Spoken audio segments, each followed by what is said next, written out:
Hello everyone. Today we are going to be demonstrating and reviewing the BroilKing PCG-10 electric griddle. And my old one died, so I had to get a new one. And this is about my probably fifth or sixth one. I go through a lot of them. I use them all the time, usually 2-3 times a week. And this is probably the most expensive one I've ever bought. I got this off of Amazon. It did not have very good reviews, but America's Test Kitchen actually rated it #1, and they've never led me wrong before. So I decided to ignore the reviews that weren't that good and just go ahead and try it for myself. We're going to be demoing with about a ½ pound of bacon. We're going to do eggs in an omelet style, and I've also got some frozen hash browns we're going to cook up.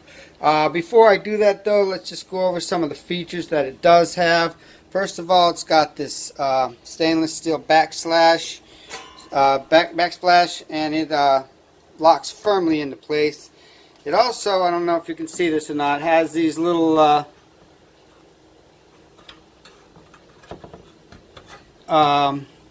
right there, these little leg lifts. What they do is they just pop down, and since I'm doing the bacon first, I'm going to leave it in that position. Another thing it has, which I kind of liked, most of my other ones had a really small grease tray, and this is considerably larger, and I really like a good large grease tray. It has a little latch on there. It kind of sticks.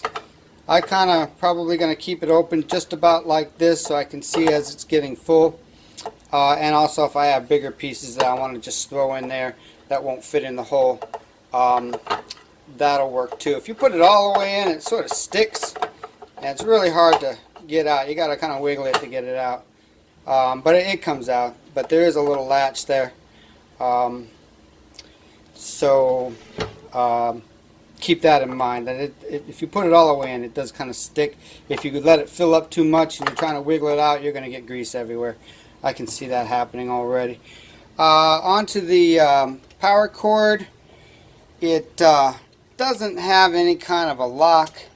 It just pops out and pops in, so that's something to be aware of. Usually a lot of them have little locks and stuff, so it can't come out, but this one doesn't. The other thing it has is a 3-prong power cord, which means I'm going to be cooking over here and not on my stove where I used to be because it doesn't have a 3-prong. But alright, so I'm going to go ahead and heat this up. One of the big things that they said this did have was accurate heat temperature. So what they said was if you set this at 300, it will get 300 and be even. I also have a little infrared heat gun here that we're going to be checking that temperature and see how long it takes to get up to temperature and see how even it is across the entire surface. So I'll be right back once I get this flattened out and turned on. Okay, so this is still warming up a little bit, but I just thought I'd point out, I've read a couple reviews of this metal backsplash scratching the surface, and it does scratch the rim a little bit, but you're not cooking on that surface, so I don't think it really matters. But that's what they're talking about in some of those reviews right there, is that scratching. It really is impossible to not scratch it. But again, I don't think that's an issue. You're not cooking on that part of it at all. So we'll see how that works out. Okay, so I got this heated up. It took about 2 minutes. I have the setting on right around 300. You look straight down on it, it's at 300. Okay, and what we're going to do is just go ahead and take a look at the temperatures, and that's at 299. So the thermostat, there's 329. I notice this end seems to be a little bit hotter.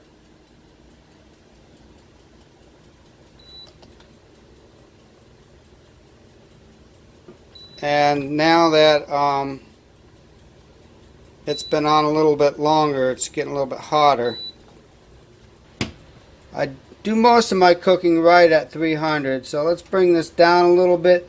Again, if you put food on here, it will bring the temperature back down. It does tend to overheat if you don't have anything on it, so let's keep that in mind as well. But right now we're about 350 all the way across. I've checked 4 or 5 different places and they're all about the same. Now when they say it's not even cooking because it's not exactly the same, well, that's never going to happen. Even the cast iron propane griddles, that doesn't happen. There's always hot spots and warm spots, and I notice it's quite a bit hotter along that little. Okay, so I'm starting out with the bacon, and I threw most of it on. This is like a ½ pound. I'm a little disappointed. I was kind of hoping I could do a whole pound of bacon on this thing, but no, that's a ½ pound right there. There's definitely not enough room to double that, so it will not take a full pound of bacon. And so now that I filled up the see, now the temperature has dropped right back down, so I will want to put that back up to 300, basically where I started. And that's kind of like what I was saying. Once you put the food on there, you're going to cool off quite a bit, and then you have to wait for it to come back up to temperature. So basically what we want to see happen here is that we get back up to 300 as quickly as possible. There we are at 397, 316.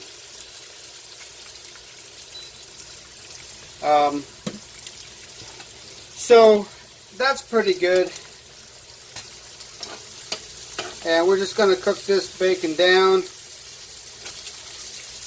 Basically see how even it is throughout the whole process. So temperature wise doesn't matter. Basically how your food looks afterwards is what really matters. So I'll come back when that's a little bit closer to being done.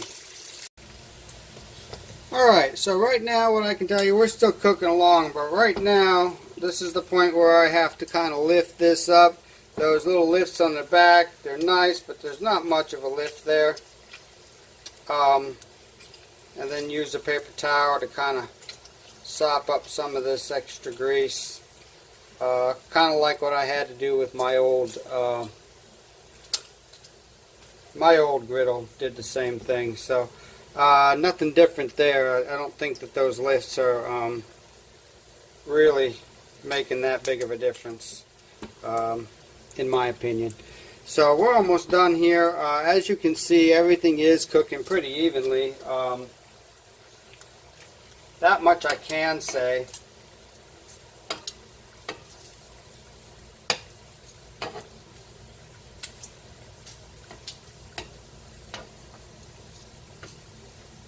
Yeah, I put these all on pretty quickly, as in pretty much the same time. These ones in front were the last to go on.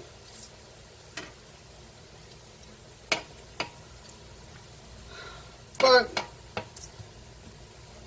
it is cooking evenly, which is nice. I'm not quite sure what temperature we're at now. 272. Really, bacon should be cooked a little bit higher. Like I said, I do most of my cooking at 300, but bacon should really be about 350, 325, 350, somewhere in there. But I don't want this griddle to be too hot. I'm going to do eggs and hash browns next, so we'll just take it a little bit slower for this bacon. Okay, so I just turned that up a little bit just to get a little more crispiness out of this bacon. So I put it up to about 325, and it's measuring most spots around 325 and 344 in some areas. But that's crisping it up really just perfectly. And as you can see, all of these are about the same doneness. I don't have one all soft, like one side isn't soft and one side isn't all crispy. They're all really uniform, and I like that. That's the most important feature to me. And those look about done there.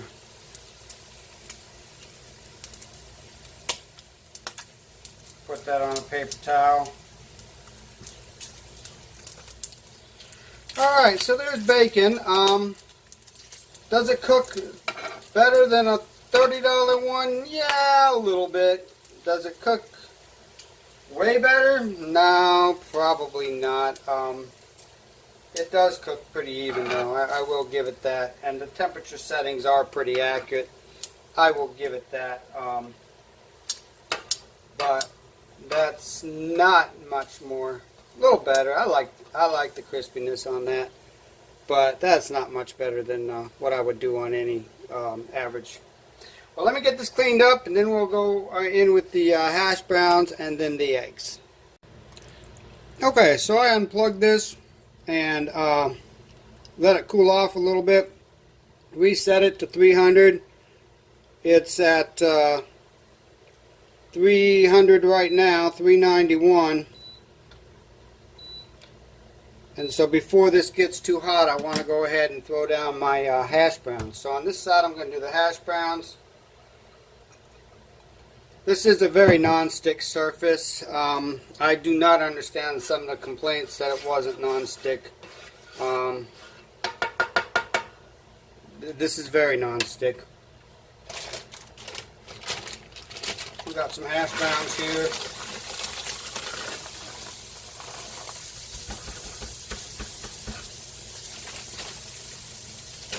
Just frozen hash browns, obviously. Nothing special. I don't make my own. I used to, but you can never really rinse them completely the way you know, the factory and the machines can do. So these are a lot more fluffy, and I just like them better than say grinding your own potatoes and trying to wash them out yourself. You're just never going to get them clean enough. I'll put a little salt and pepper on them. Again, not really making a recipe here. Just want to see how these cook up.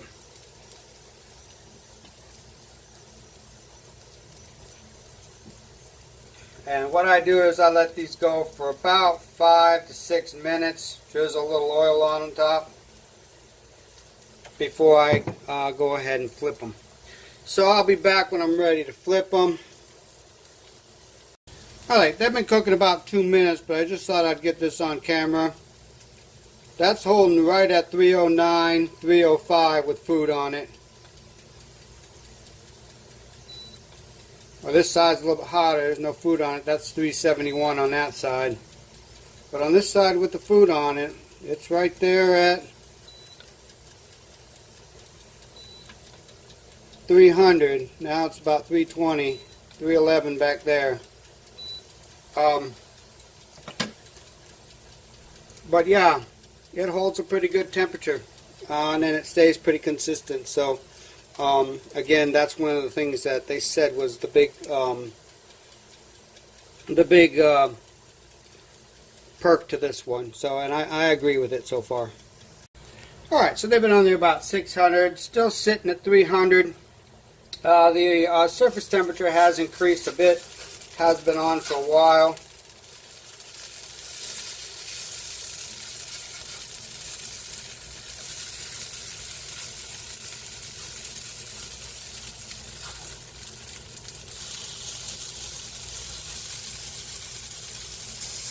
Looks like pretty even browning there.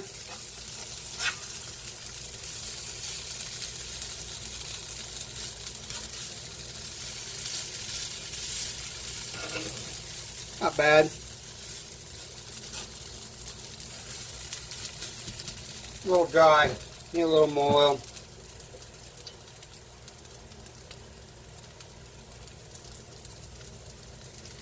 Alright, so I'm just going to let that go.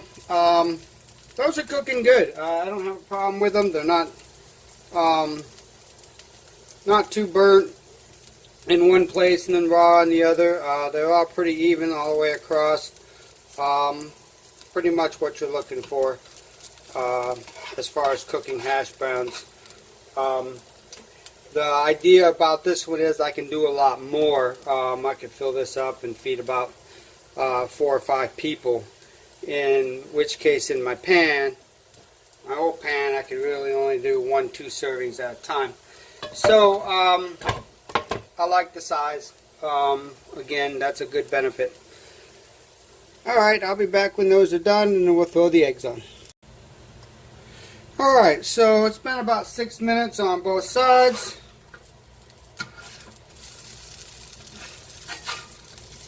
And those are about done.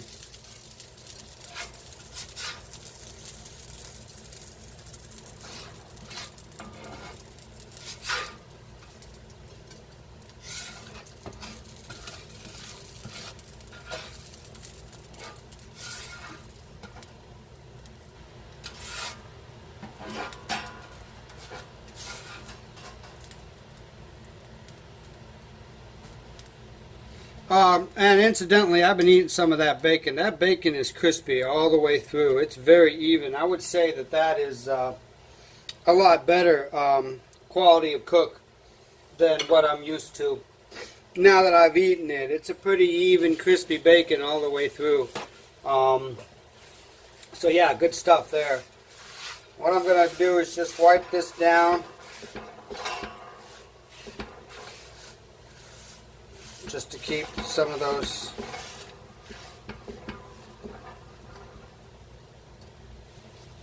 potatoes from getting into my eggs and burning. I'm going to keep this at 300.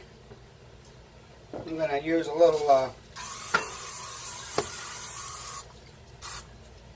cooking spray just so it's a little bit more even.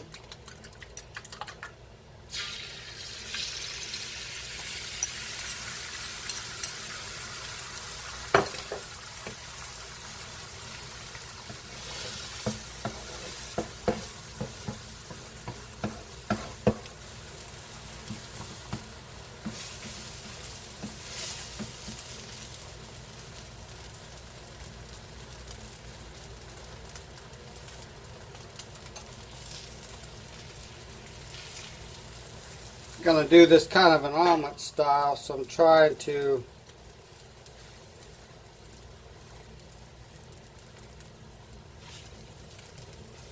spread it out.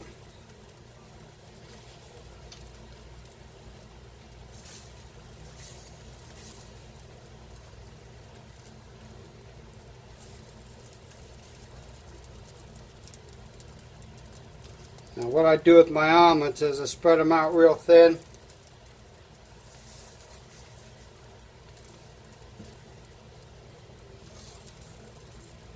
In a rectangle fashion. Well, it used to be in a pan, but I want to do it on here and make it a square.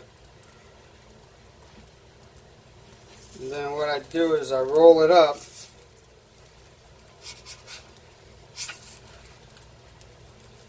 And put it in the oven. There we go. Sort of burrito style. And that cooks pretty good. I like that. Again, as you can see, absolutely no stick at all. Perfect even cooking. Again, really what I wanted out of this unit was even, accurate cooking. All the other little complaints that people had didn't bother me, like the scratching and stuff. I did notice that the eggs did run to the center, so there is a bit of a lead there. But as you can see, I dealt with it and just brought it back to where I needed it. So there it is. Cooks breakfast pretty good. Cleans up nicely. Don't really even need to put spray water on it. You can just wipe it down. And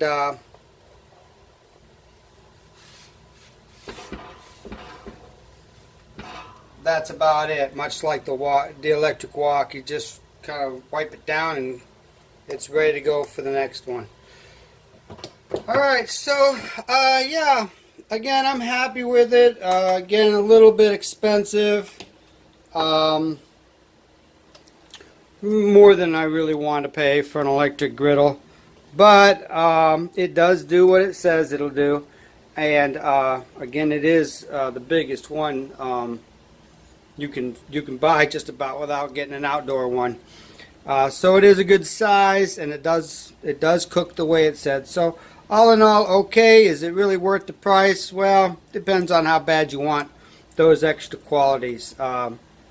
But for most people, not being as picky, probably the regular ones you might get by with. I do like it better. I do. To me, it's worth it. So take that for what it's worth. But I hope you enjoyed that, and I hope, definitely hope that it helps you in your decision in making a purchase like this. So once again, thanks for watching. If you have any questions, leave them in the comment below, and don't forget to like and subscribe. Thanks for watching.